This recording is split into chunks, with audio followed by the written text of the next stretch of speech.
오늘 우리가 읽은 누가복음 19장 크게 네 문단으로 나눌 수가 있습니다. 10절까지는 여리고의 키 작은 세리장 삭개오의 구원에 관한 기사입니다. 11절에서 27절은 삭개오 집에서 들려주신 열종과 열문화의 비유이고요. 그리고 28절에서 44절은 예루살렘 입성 및 예루살렘을 향한 탄식과 멸망을 예고하고 있고, 마지막으로 45절에서 48절은 성전 정화 작업 및 사내들인 공회의 예수님 살해 음모에 대해서 기록하고 있습니다. 오늘은 이 가운데서 8절에서 10절 말씀에 대해서 잠시 살펴보겠습니다. 삭개오가 서서 주께 여짜오되 주여 보시옵소서, 내 소유의 절반을 가난한 자들에게 주겠사오며 만일 누구의 것을 속여 빼앗은 일이 있으면 네 갑절이나 갚겠나이다. 예수께서 이르시되 오늘 구원이 이 집에 이르렀으니 이 사람도 아브라함의 자손이미로다. 인자가 온 것은 잃어버린 자를 찾아 구원하려 함이니라. 오늘 본문은 유명한 삭개오에 관한 이야기입니다. 삭개오는 여리고 세관의 세관장이었습니다. 주님 당시의 세리들은 허가받은 도둑이라 불렸습니다. 그들은 로마 제국을 등에 업고 자기들 마음대로 세금을 정하고 백성들의 재산을 착취했기 때문입니다. 실제로 로마 정부는 세금으로 인해서 자신들에게 향하는 원망을 피할 수 있는 방편으로 세리들을 적극 활용했습니다. 예를 들어서 로마 정부가 여리고란 도시에 세금을 1년에 100억 책정했다고 하면 세리들은 이 100억이란 돈을 거두어서 로마 정부에 상납해야 했습니다. 그런데 로마 정부에서는 세리들에게 따로 월급을 주지 않았습니다. 월급은 너희들이 세금을 조금 더 걷어서 너희들끼리 나눠 가지라는 그런 형태였습니다. 그런데 문제는 뭡니까? 세리들이 가지고 있었던 탐욕이에요. 돈에 대한 집착입니다. 돈에 대한 욕망이에요.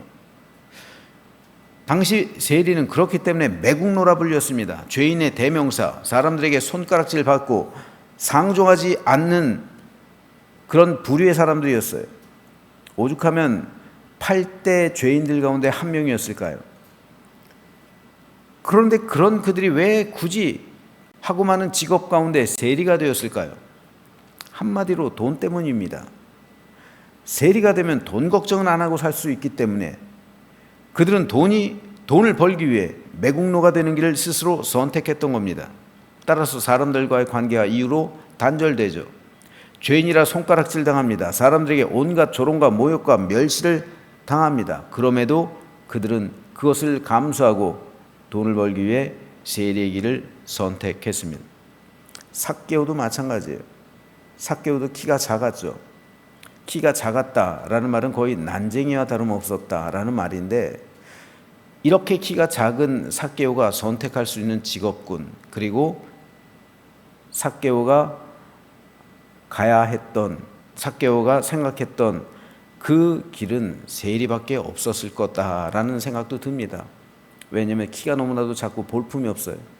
그러니까 돈이라도 벌어야겠다라는 마음으로 삭개오는 아마도 세리의 길을 걸어갔던 것 같습니다. 그러나 그의 마음은 공허할 수밖에 없죠. 성경에는 세리를 부자라고 기록합니다. 세리가 부자였다는 것은 그만큼 많이 해먹었다는 거죠. 세리들 안에 있는 탐욕과 탐심, 돈에 대한 집착이 지나치게 많은 세금을 거두었던 거예요. 아까 예를 들어서 여리고에서 1년에 100억의 세금을 로마 정부에서 책정했다면 세리들은 150억을 거둬요. 예를 들어서. 그리고 100억을 중앙정부에다가 바치고 나머지 50억은 자기들끼리 나눠 먹어요. 이것이 심한 경우는 2배가 될 수도 있겠고, 세금에 적은 경우는 20%, 10%가 될 수도 있겠죠. 그건 세리마다 다 다른 거예요. 그리고 그것을 주관하는 사람이 세리장이죠. 즉 삭개오란 말입니다.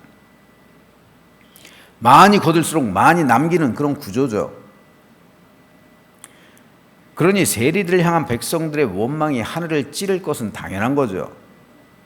그런데 삭개오를 가리켜 오늘 본문 2절에서는 세리장이요 또한 부자라 기록합니다. 삭개오는 여리고 세관의 세리장, 즉 가장 고위에 있었던 세리들의 장이었고, 그리고 부자다. 그만큼 많이 해먹었다는 거죠.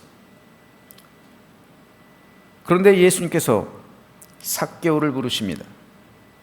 아무도 삭개오와 교류하지 않았는데 사람들이 선지자라고도 하고 랍비라고도 부르고 심지어 메시아라고도 하는 예수님께서 삭개오를 지명합니다.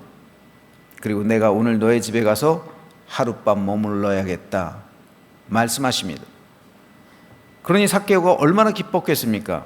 세리를 제외하고는 아무도 삭개오의 집에 들어온 적이 없어요. 그런데 예수님께서 방문하시겠다는 거예요. 심지어 주무시겠다는 겁니다. 이때 삭개오가 얼마나 기뻤을까요?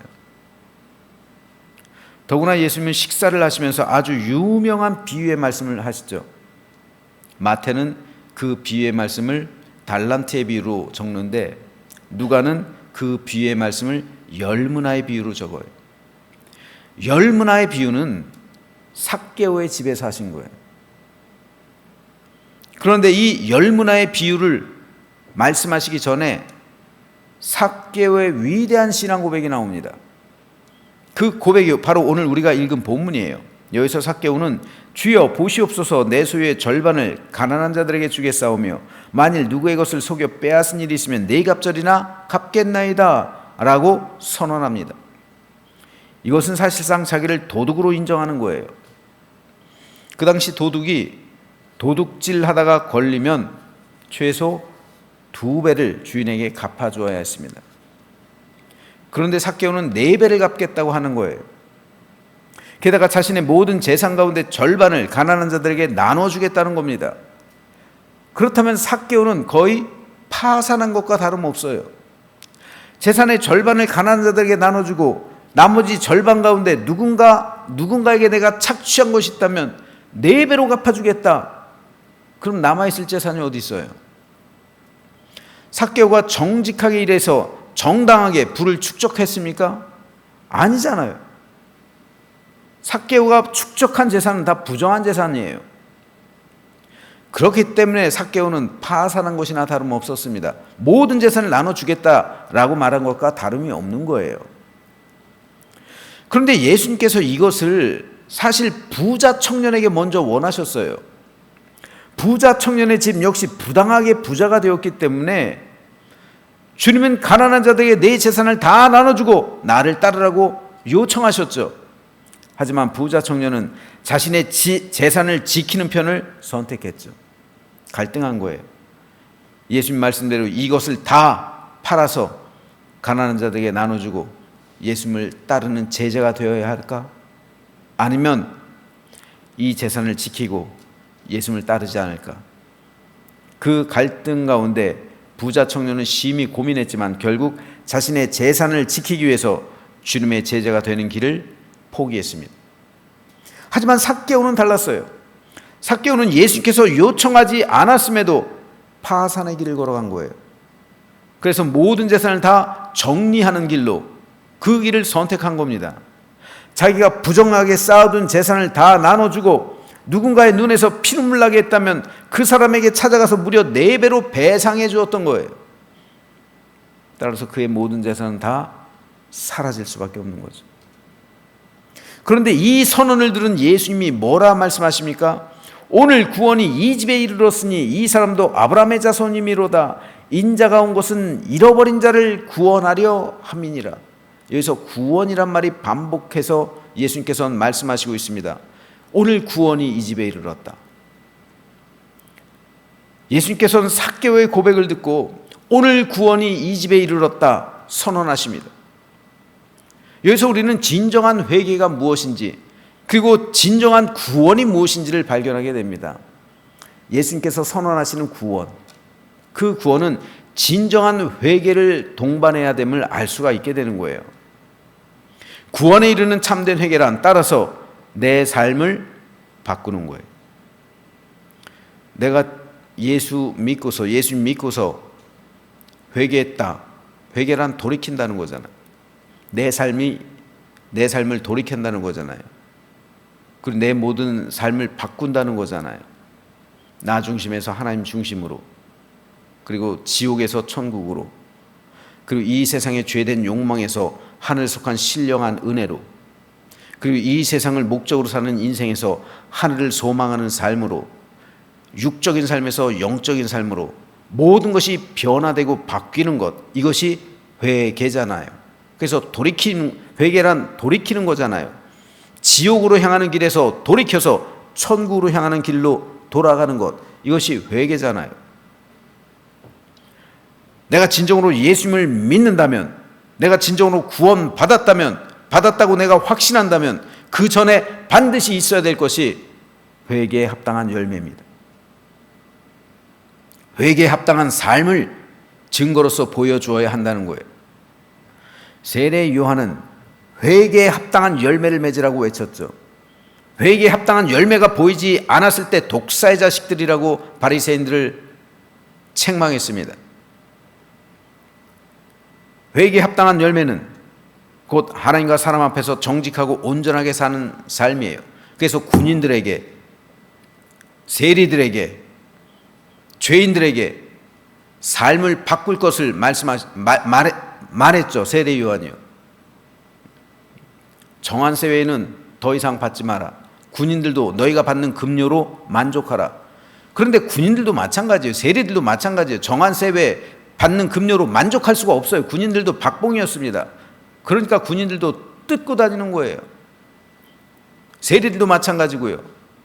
회개에 합당한 열매를 맺고 살려면은 세상적인 삶을, 이 세상에 속한 그 욕심을 내려놔야 되는데 이러기가 쉽지가 않단 말입니다. 세리가 모든 사람이 인정하는 그 정도의 세금을 걷는 것, 어느 정도 될까요?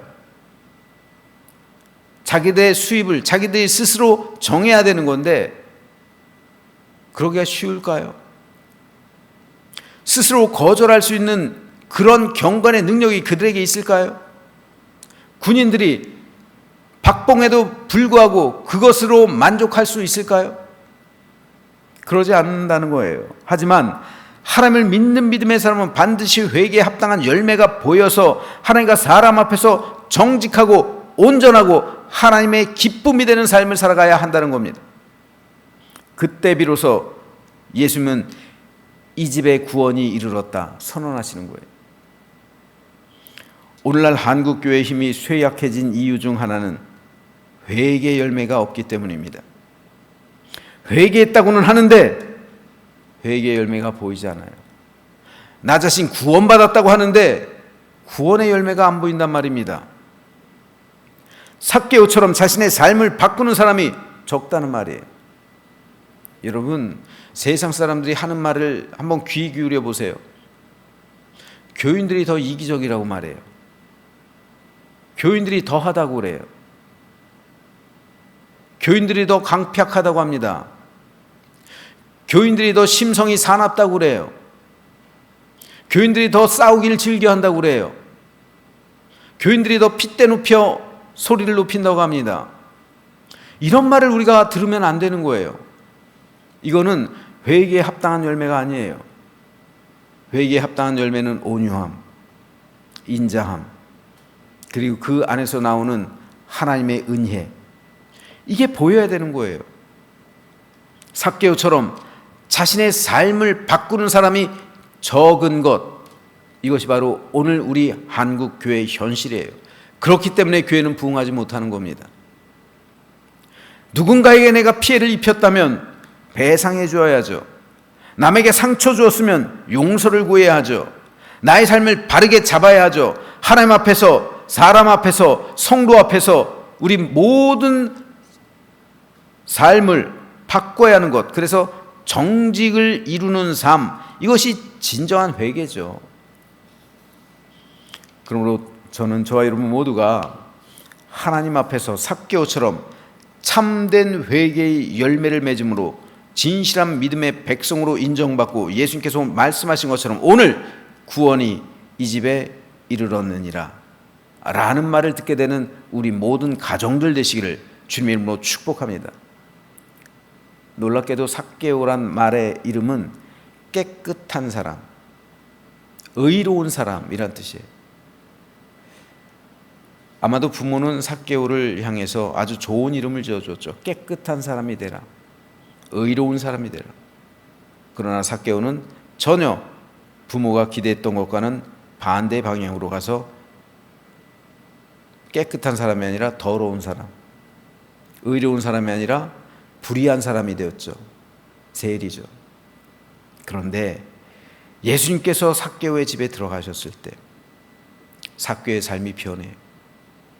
예수님께서 우리 심령 가운데 임할 때 우리 심령 역시 변하는 거예요. 그래서 진정으로 깨끗한 사람으로 거듭나고 진정으로 의로운 사람이 될 수 있는 힘이 우리에게 있는 거예요. 왜요? 내가 하는 게 아니라 내 안에 계신 성령께서요. 내 안에 예수님께서 거하시면, 내 안에 성령께서 임하시면, 내가 하나님과 동행하면 나도 깨끗한 사람, 정직한 사람, 의로운 사람이 된다는 겁니다. 이것이 회개의 열매를 맺는 거예요. 성령께서 내 안에 임재하셨는데 회개의 열매를 어떻게 안 맺어요? 성령의 열매를 맺을 수밖에 없잖아요. 예수께서 말씀하십니다. 나무는 열매로 할 것이다. 목사들이 설교를 얼마나 잘하는지, 얼마나 인간적인지, 얼마나 인격이 있는지, 얼마나 사회적인 메시지가 있는지, 얼마나 선지자 같은지, 여러분 이런 거 보지 마시고요. 열매를 보셔야 돼요. 열매. 진짜 성령께서 그 안에 있다면 성령의 열매를 맺을 거 아니에요. 나무는 열매로 하는 거예요. 목사는 열매로 하는 겁니다. 장로님들 마찬가지예요. 권사님들 마찬가지고, 집사님들, 모든 성도 마찬가지입니다. 내가 구원받았는지 아닌지 그 증거는 열매로 하는 거예요. 열매로. 내가 구원받은 믿음의 사람이라면, 내 안에 성령께서 임하셨다면 나는 성령의 9가지 열매를 주렁주렁 맺고 있어야 되는 거예요. 사랑과 기쁨, 그죠? 화평, 오래 참음, 온유, 자비, 양성, 충성, 절제, 이 9가지, 인내까지요. 9가지 열매가 우리의 성품, 이건 인격이잖아요. 성품이잖아요. 다시 말해서 우리가 진정으로 회개한 사람이면 우리 성품이 바뀐다는 거예요. 이 9가지의 성품이 우리에게 있다는 거예요. 그런 사람만이 비로소 구원받았다, 예수님의 선언의 말씀을 듣게 되는 겁니다. 기독교 전승에 의하면 삭개오는 이후로 자기 것을, 재산을 다 정리했잖아요. 예수님을 따르는 제자가 돼요. 그리고 훗날 가이사랴의 감독이 되었다고 합니다. 가이사랴의 감독이 되었다고. 삭개오가요. 세리였던 사람이 감독이 됐어요. 주교의 자리까지 올라갑니다. 그러므로 우리 모두 삭개오처럼 회개의 열매를 맺으면요, 하나님께서 큰 사람으로, 하나님의 일꾼으로 만들어 주신다는 거예요. 부정하게 살아가면서 이 세상의 재산을 축적해봐야 하나님께 버림받을 수밖에 없잖아요. 그 삶이 얼마나 좋겠어요? 우리가 이 세상에서 천년만년 삽니까? 그렇지 않잖아요. 제가 후배 목사님하고 얼마 전에 만나서 이야기를 했는데 깜짝 놀랄 만한 얘기를 해줘요, 저한테. 목사님 저한테 하신 말 기억나세요? 그래. 내가 뭐라 그랬는데, 했더니 목사님이 은퇴하실 때 욕심 부리거나 교회에 짐이 되거나, 그리고 누가 생각해도 탐욕에 쩔어서 잘못된 선택을 하면 따귀를 때려달라고 그랬대요. 제가 그랬대요. 근데 저는 그런 말 한 적이 없는데, 기억이 안 나는데 그런 말을 했대요. 근데 전 그걸 기억이 없었어요. 내가 그런 말 했다고? 그랬대요. 그래서 제가 순간적으로 든 마음이 있어요. 아, 그때 내가 참 순수했구나. 근데 내가 왜 그런 좋은 마음을 왜 까먹었을까? 왜 잊어버렸을까? 혹시라도 내 안에서 탐욕이 자라나고 있는 건 아닌가? 혹시라도 내 안에서 욕심이 자라는 것은 아닌가. 저는 우리 교회 성도들에게 참 감사해요. 지난번 기획위원회에서도 그 성도들이 이구동성으로 다 사례비를 올리라고, 이런 교회가 어디 있습니까? 저 그 마음으로도 너무 감사해요. 이건 그냥 입 바른 소리를, 그 입에 발린 말이 아니에요. 진심인 걸 제가 알아요. 근데 그걸 거절할 수 있는 이러한 은혜와 감사, 여러분 제가 거절할 수 있도록 도와주셔서 감사해요. 진짜로. 거절할 수 있는 기회조차 주지 않으면은 슬플 것 같아요. 목사 무슨 돈이 필요해 하면서 거절할 수 있는 기회까지 빼앗아 가면 참 슬플 것 같아요. 근데 제가 거절할 수 있게 해주셔서 감사해요. 근데 이 삶이 비단 오늘 하루뿐 아니라 우리 삶 가운데 끝까지 이어져야 되는 거야. 끝까지, 제가 은퇴할 때까지. 그리고 은퇴를 하고 나서 죽을 때까지. 이 삶이 끝까지 이어져야죠. 그래야 회개에 합당한 열매, 내가 진정으로 구원받았다는 것을, 성령의 열매를 맺고 있다는 것을 증명해 보이는 거잖아요. 그게 구원의 증거가 되는 거잖아요.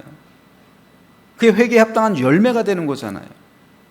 바라기는 저는 저와 여러분 모두가 이러한 은혜로 충만하게 되기를 주님의 이름으로 축복합니다. 그래서 성령의 열매를 맺으며 삭개오처럼 오늘 이 집에 구원이 이르렀다 라는 주님의 선언이 있는 가정, 그리고 주님의 선포가 있는 성도 여러분 되시기를 주님의 이름으로 간절히 축원합니다.